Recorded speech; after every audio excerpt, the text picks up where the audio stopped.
Can everyone hear me? Can everyone hear me? Give me a thumbs up. I just Say, I can switched hear you. audio. Excellent. We can hear Okay, you. great, great. My family asked me to switch to earphones. I'm sitting in our living room. They're enjoying a little Saturday brunch here in Seattle. And so I'm switching over. I could go downstairs, but it's freezing downstairs in Seattle if you have a downstairs room. So I'd much rather be here, middle of the action. For starters, to kick things off, with Tommy, when we were talking about things to talk about this year, I was thinking that it might be a really good time to do a little presentation on our experience publishing our family history book. Just, as a way to share what we did and make it easier for other people having, a similar challenge. And so, I guess to kick things off, I thought I would start by telling you guys what I plan to cover in case some of you guys are experiencing a little bit of presentation fatigue and are trying to decide, is it a good time for a coffee break? Here's what we're going to talk about. This is just really about my family's experience creating a family history book and how we did it just using a basic household tool. Microsoft Word. Most of us have that around the house, just like a screwdriver these days.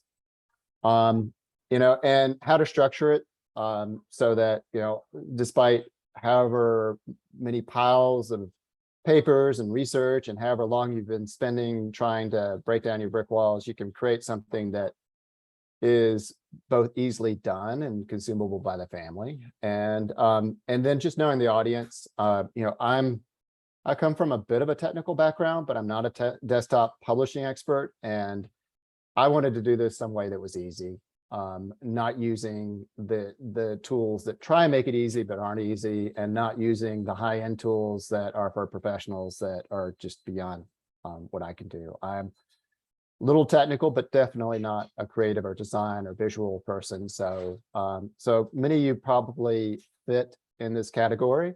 And if you don't, I bet you have someone in your house that would do this for you if you bribed them with food or a stay at your retirement home or something like that. So along the way, stop me. If I say something that's unintelligible, just not in your language, stop me and ask. I want this to be for pretty much the lowest common denominator as far as technical skills go. So feel free to just interrupt. All right. So big reason is why even do it. I know that I'm talking to an audience of genealogists. Some people, this is just a matter of course, but for some people, it's sort of like, well, all my stuff's already on Ancestry or somewhere else. And, the kids don't pick up books these days. And, who's going to read this, right? And I think my answer to that is really this, summed up by this guy, right? If you have a lot of history on Twitter, probably right now that Twitter is up in the air. Nobody knows what's going to happen to it. If you're invested in other platforms, there's other risks as well. There are data loss events. They can suffer a ransomware attack. Your desktop software can have a computer failure. There can also be really simple things like a change in business model. All of a sudden you get this email that says we're raising subscription rates and you don't want to pay it anymore. Or you get this email that says we want to use your, we're not raising subscription rates. Everything's going to be free, but it's also going to be public. You never know. And then there's just the obvious thing, which is as we are researching stuff, we're probably constantly complaining to ourselves that our ancestors left no trail behind. And, we really can't do that to our descendants. So, our goal is to create something that, would be left behind for the future generations. And the act of creating it really forced us to document things that we didn't know. I think everyone's had the experience of knowing the family stories, but then when you put it to paper and you ask the parents and the grandparents and the cousins, they'll correct you. It's like, yeah, no, they weren't born then, or they weren't married to so and so, or all of these things that you think when you put it to paper, all of a sudden things don't match up, and you really clarify what you do and don't know about your family. So that was our experience too. So what we wanted was basically a nice family book. We wanted it of archival quality, paper that would last, not turn yellow and then to dust in a shoebox somewhere. It had to be big. If you do this on a photo site, you'll find that a lot of the books they publish, the maximum size is not big enough to read a family tree from grandparents or great grandparents down. And that's also just a practical thing. The bios were super important because of what I was just talking about, being able to interview people and get the facts straight. And then just room for the next generation, pictures of the current generation and something that, maybe would go to their children that they could fill in the blanks on. So it's nice to have something at the end, kind of like the family Bible of old, where you could put entries in for each new child and each new generation. A big part of it, if you're doing a lot of research, you kind of feel overwhelmed and you want to put everything into it. There's two things that are a challenge there. One is it can take a long time just to write all that. The other thing is publishing on a desktop publishing platform, you're going to find that there's a cost per page. And if you end up with a 100-page book, that's just inordinately expensive. So it's really good to limit and define what you're going to do. And that keeps it from becoming a forever project. So we made a couple of decisions on our end, and it really helped keep it straight. For the Who, we did a family tree, and we started with the grandparents, or in some cases, the great grandparents. It depends on which side of the family. The family origin story matters a lot. In my household, we are two families, of course, my wife and myself, and our parents each have their own household story. On my side, our origin story goes back to my father's humble kind of colonial immigration that we were just talking about in the breakout, where we know they were in Virginia, but we really don't know where they were from. So, there's this mystery there of where they immigrated from, and then the typical kind of humble colonial family that migrated from Virginia through the Southern colonies. And then my mother's family came from very notable people, and it's very easy to document. So that becomes more of a, here are the grandparents on down, but there's all these pages on all these famous people that we're related to. I'm sitting out here in Seattle, and when I moved here, I discovered that King County was named for one of my mother's relatives. So kind of a weird, small, full circle kind of thing. As I moved here, I was like, oh, I'm still connected back to my old Southern family. But my wife's side of the family is Japanese immigrants to Brazil. And so their origin story is a little different. And I've talked a lot with her parents, and, for them, their origin story begins with the family that immigrated to Brazil in the 1930s. And, and so that's kind of how far they want to go back. And, Japan deserves a page, but they're not interested in doing out the full Japanese family tree. They kind of lost touch with the family in Japan, and for them, they're a Brazilian family, and everything that happened after they immigrated to Brazil is what they want to see in the family tree. The other thing is, you're thinking about this and you think about your cousins, and we have a lot of wonderful in-laws in our family that all have very interesting history. But, for your son or daughter's generation and their cousins, you want to anchor on the common ancestor. So, they may have their own family and in-laws that would be very interesting, but the common ancestor is really what's most helpful. focus on the grandparents that you all share. And then you can give them a digital copy and they can use that as the basis to start their own book that includes the in-laws. Otherwise, you've got, 20 different books in development. And the other thing is you do have to include the divorced family on the family tree. Everyone always asks, we have people that we're sort of not on great terms with in our family tree. You may not have to reach out to them to get their best picture, but yeah, the kids want them on there, even if they're not on the best terms with your family. Their children are, of course, on great terms with them. And don't forget the people that may have been lost years ago in childhood. It's always good to check back on those. There's always that story, and in both our family tree, we lost kids in childhood, and that was something very important to include.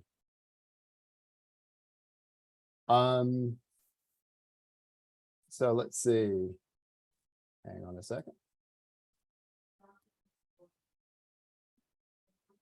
So what this boils down to for us, these are the family history books. For me, it's the Reynolds. My mother's family, the Howards. For my wife, it's the Sakamotos, and of course the Miyagis. And those are the 4 books we plan to do for our son to kind of pass on his family heritage. And for each family it's different, but I mean, the cousins will appreciate each of these, and then they can go and do their own lineage that's not shared. And so that was kind of how we divided up the work. This was our table of contents. We cover, it's always good to cover like the origin of the Reynolds family name, the Reynolds family groups, who the book's for, and let them know kind of what the scope of it is. And, are we all related? Like everyone always kind of wants to know, if I meet another Reynolds, what's the odds that we're related? We then dive into the family tree. I'll show you what that looks like. And then for everyone here, I think, a lot of us are all looking for family details that kind of escape record, right? And my way of handling that was just to go through and write the history in context, right? So I wrote about colonial times and where they lived in colonial times, and all I had were names and dates, right? But you could fill in a page or two just writing about where they lived, what it was like. And so that was kind of how I filled it in. And that information is really useful as your kids start to study history, to know what the family connection is to the revolution. The very little that we know about them, we know they were living here. These battles were fought nearby. They did or did not fight in the revolution because of these reasons, and it would have affected them these ways. That's the sort of thing that's really helpful to kind of fill in the context. When it gets to bios, we focused on the great grandparents and grandparents and getting their bios right.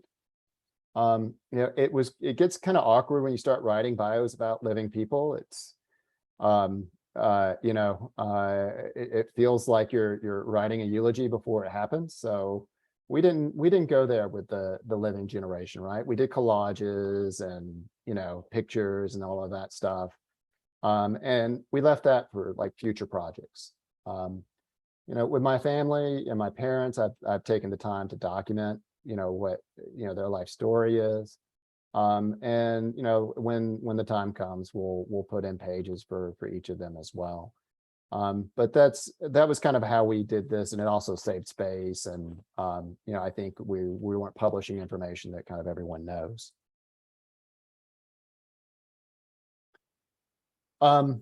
Other things that people find fun to add are like your ancestors in history. So in each family, there's a little context. Sometimes there's someone who fought in a major war, someone who was in a famous event, or actual famous people. I mentioned earlier, on my mother's side of the family, we had this famous member who was the shortest lived vice president. And for our whole life, we always got his name mentioned. So everyone wants to know who that famous person was. The other one is just if you can export your JegCom and just get the list of family names. At some point, your children and your cousins and you know, their children will be wanting to find a name for the family. And it's nice for them to know what the common names are and the uncommon names are. You know, should I name my child James Thomas or William Reynolds? Maybe, maybe not. Maybe those names have been used too much. And it's fun too. I mean, there's also some very colorful names. You know, one of my relatives was named Lava Butt, and we got a real kick out of that one. Yes. Feedback from the gallery there. But yeah, I mean, it's good, and it's also good to put in a name registry so that people can put down and document names for future generations. You know, it's nice to have the equivalent of the family Bible. So, you know, put in a registration page is kind of nice. So the practical part of this that I want to cover is how we did it. We did this really with just some simple tools. One of the first things I looked at was, should I just do this through the family tree type software? There's a lot of tools out there like that. MyHeritage has a book publishing function. The desktop, you know, family tree tools all have it. And what I found was, it was in their effort to make it easy, they made it hard. You can click a button and it'll publish a family tree based on, or a book based on your research, but it's so hard to edit it, make it say the things you need it to say. You know, all that automation to make it easy essentially makes you work out of the family tree to publish a document, and you're just better off to just start with a document. Everyone knows how to write a document. And I think you'll find it much easier. We use Microsoft Word. Microsoft Word, we used a template that I am glad to kind of share and send around to everyone after the call. But Microsoft Word has very good book publishing capabilities for short books.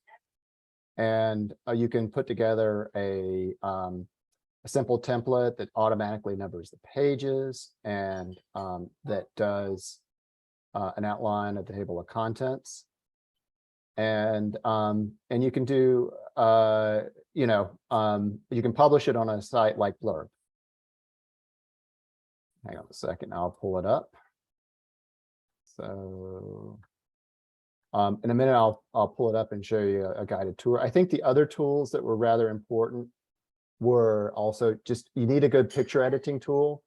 I think somebody said earlier they work for Adobe. So with no offense to Adobe, most people on this call probably aren't going to be comfortable jumping into Adobe Illustrator or, you know, using those sort of tools. I use Sketch. It's kind of the quick tool for people who are not professional graphic designers. But the phone apps have gotten so good too that you can use those. For the family tree, I used Sketch, and you can use PowerPoint. I'll send out my template for Sketch, but they're very easy. To publish it, we use Blurb, and Blurb is really good. It's a desktop publishing tool. I think the things that we found that were most useful about it were it publishes large size books that you can fit a family tree into. It also publishes archival quality, and also makes it fairly easy for you to then make the book publish for the rest of your family to buy. So if a book costs like $100 or $150, and you're really happy with it, you might publish it for generations. But if you have 10 or 15 cousins, you may want them to buy their copy.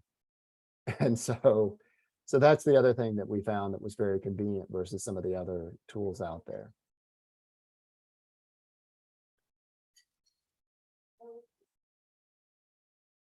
The other thing that's helpful, once you do publish it, you're going to find that the size of the file is too big to email.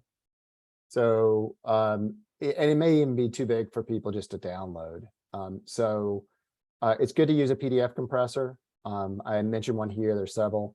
And then a cloud service for sharing the file. So let's take it down to a quick guided tour of what we published. This was our family tree when we did it from the great grandparents down.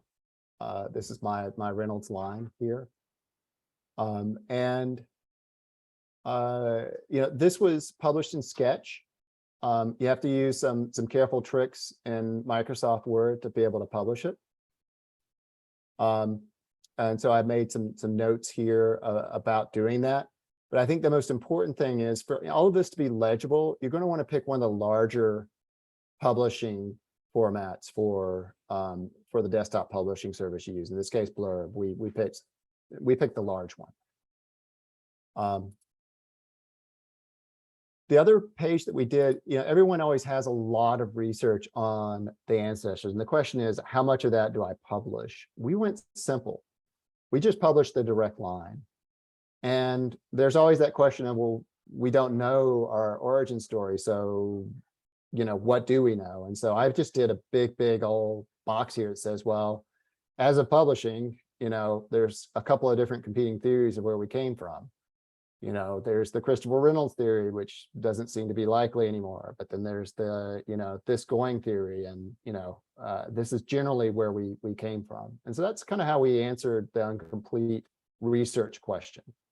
And then we dive into what we know. And this, helps people kind of know exactly where they came from without having to do the giant family tree you'd have to do if you did any ancestors after the great grandparents. A lot of people want to know where they're from. We did a little migration map. I've got instructions for how to do this. This was just done out of Excel. If you have a GEDCOM that has a list of your relatives and the counties they live in and the state and country, if you can just publish a table of names, county, and state and country, it will literally, Excel will literally publish a map like this for you with little dots on it. Some other resources are, I recommend checking out Shutterstock and iStock Photo.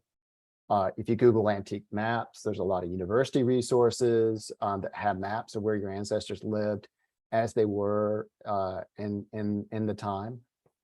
Pinterest is a great visual tool, for ideas. There's a lot of genealogy stuff, including family tree maps that are very creative and visually interesting. There is, also on Shutterstock, a lot of people go there for photos, but there's also illustration templates like family trees. And then there's a lot of other marketplaces for family tree templates on Microsoft PowerPoint and other tools as well. So if you're not a good drawer or visual design expert like me, there's a lot of places you can get a baseline to start. This gives you an idea of how we filled in a lot of what we don't know. We don't know much about our colonial Reynolds, too humble a family. So, we filled in pictures of colonial Virginia from Shutterstock, and it makes it very visually appealing. We do know a lot about our Reynolds in Georgia. And so Googling around the web, we found some great pictures of historic places around Georgia where they lived. When you're dealing with the pre-photographic era and you want to introduce some visual interest, a document's great. Throw in that will that is the one document that you do have.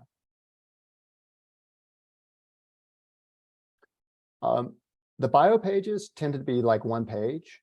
We always focused on the basics. What does the family want to know?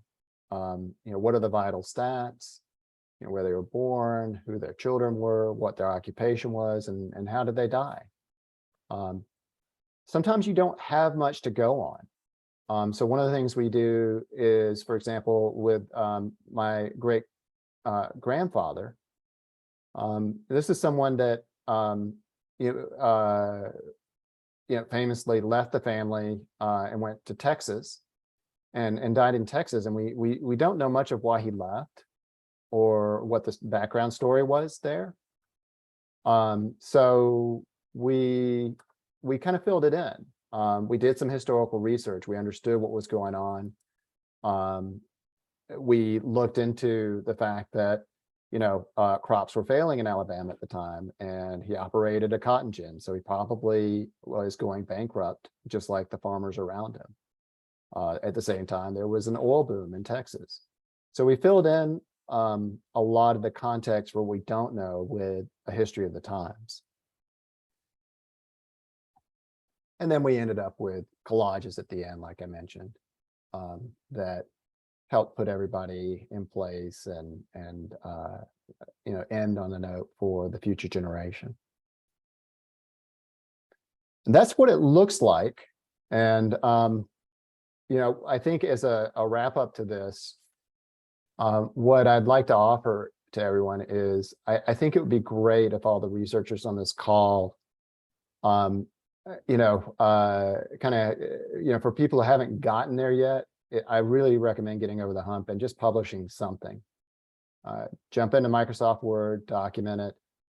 For the people that I've worked with who have even that one pager bio that the grandparent or parent passed down, they're really grateful for having it. But to spend time and put together even a 10-pager and publish it as a Christmas book one year, it's really a gift to the family. And so I really recommend it. If you're thinking about how to do it or wondering about how to get over the hump, I will post my email and distribute to Tommy the templates that we used, both the Microsoft Word template and then the Sketch family tree template, so that you can use those to get started. And happy to trade emails and answer any questions from folks that are trying to get going with this. But that's it on the presentation, and keeping us on schedule, and turn things back over to Tommy. And if there's any quick questions, I'm glad to answer them. Otherwise, I'll follow up inside conversations by email. Ross, excellent. Thank you for that. Before we move to the other one, if there are quick questions, feel free to fire off now. Ross, this is Joe Reynolds. Go ahead, Joe. I got one fast question. Yes. This is wonderful information you gave out. I know that a lot of family members would enjoy it.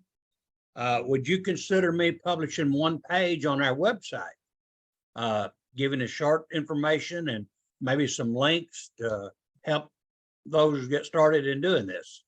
Absolutely. I'll send you an email afterward of things that you can post there. That would be great. Okay, I appreciate it. And one other thing, would you consider publishing your book on our website? Yes, I probably would have to edit out the living folks, but absolutely. I think it'd be fun to do. And yeah, we can check about how to do it. I appreciate it. Thank you so much. All right. Hey, Ross, Bradley here. Congrats. It looks like a great project, and I look forward to looking at the templates. I would just want to say that I also have all of that information that I've been meaning to do the book like you've done, that I've never done in decades now. But I have written up short things about just one person, and then added those to like local or county genealogical society newsletters and things, and those have gone really well and been much appreciated. So again, just people need to just start putting something out. I think so. We were just talking in the breakout with Nancy about the idea of publishing profiles of like your MRCAs on Ancestry. Like Ancestry really, when you publish a so-called story or a PDF document, they add a lot of weight to that. And especially if you know things that, in our case, a lot of people assign our MRCA to Christopher Reynolds, and most of us have, found that that's not true. So, to publish that profile that puts people on the right track so that the wisdom of crowds kind of helps reinforce what's known about your family line, I think is great. So I think doing short snippets and posting them in Ancestry and in MyHeritage is a really good practice for all of us too. Yeah, that's right. About the snippets, even if I want to supplement that by saying, even if it's not your most distant ancestor, those snippets would be great for the RFA newsletter and to share as a, just a post on the Facebook page, etc. Yeah, people, Yeah.